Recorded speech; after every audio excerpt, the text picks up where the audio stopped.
Alright, so we just got the medicine scent from inside the clinic, and in order to follow it, we will need to be in wolf form. So you want to leave Castletown, and luckily we're right next to an exit, so transform and then re-enter Castletown and use your senses to follow the scent. It begins at the clinic and will lead you somewhere you probably didn't expect.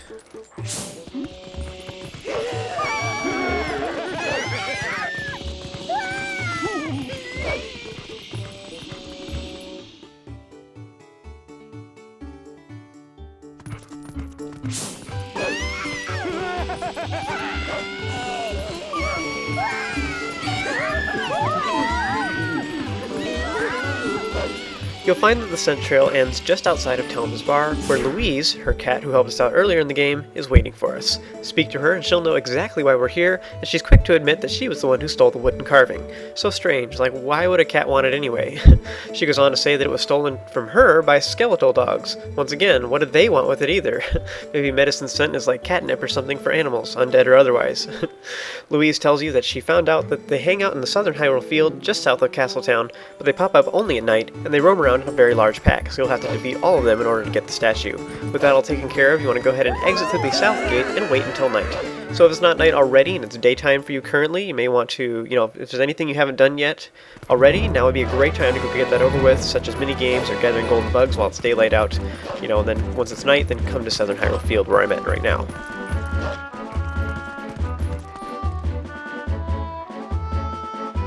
So once you're in South Hyrule Field and it's night, like in this example I came out here right at dusk, so Stalhounds will appear just after a moment. So a ton of them will appear all at once. Usually they only appear like a couple at a time, but here there's a whole pack of them. So in this example I gather them all up and then use the discard attack to kill all of them at once. I prefer attacking these things in wolf form just because they can be rather quick and I don't like to be surrounded, so I like to use my wolf form because it's very agile and quick. So it's a lot faster this way. Remember that we have to kill all of them, so be sure to look for any remaining ones. So in this example, I had 2 more that came out of the ground a little bit after I killed that bunch of them. So once you see them, you want to go ahead and take care of them too, and once you've killed them all, the wooden statue will then pop out of the ground. So why did it do that? Or, more curiously, who did it? Did it just popped out on its own? Maybe like the dirt is in league with the Stalhounds. With this, you want to go ahead and warp on over to Kakariko Village, and hopefully we can use this to jog Ilia's memory.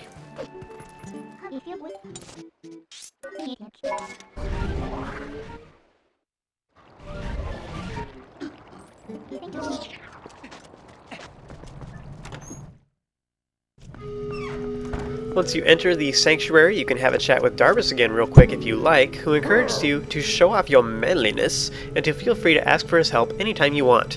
You don't typically see those two things together in the same sentence, usually, but oh well. He laughs at the thought of you helping him, though, just completely preposterous, even though we totally saved him earlier on in the game when he was possessed by the Fused Shadow. You can also chat with Gorkoron, who explains that Darbus doesn't remember anything from his time as the Twilight Igniter, and that the Gorons have not informed him that Link was the one who saved him. Because Darbus is a very proud Goron, it may sting a little to know that a little human was his savior. He goes on to say that Darbus can definitely be counted on if you need help, though.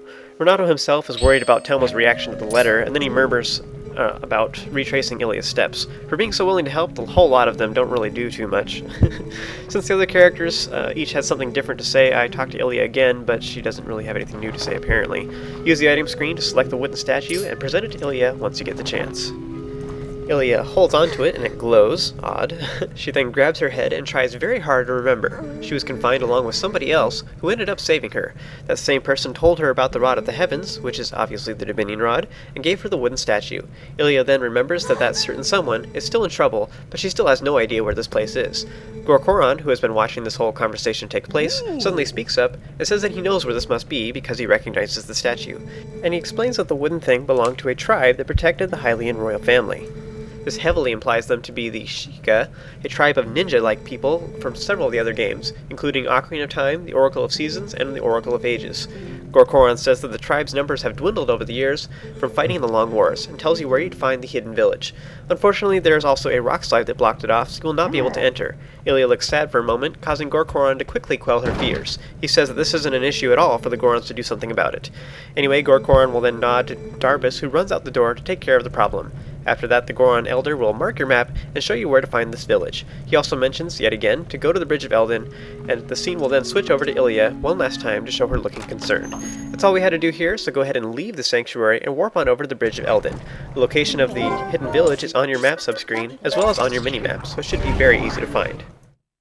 Now, Gorkoron's last statement kind of makes me wonder, like, why the heck did the Gorons not help them out before? It's kind of contradictory. Like, think about it. He says, oh, you know, I know where that wooden statue's from. It's from this village, but there's a rock slide, so we can't get in there. But rock slides aren't a problem for us Gorons, so we can take care of it, no problem.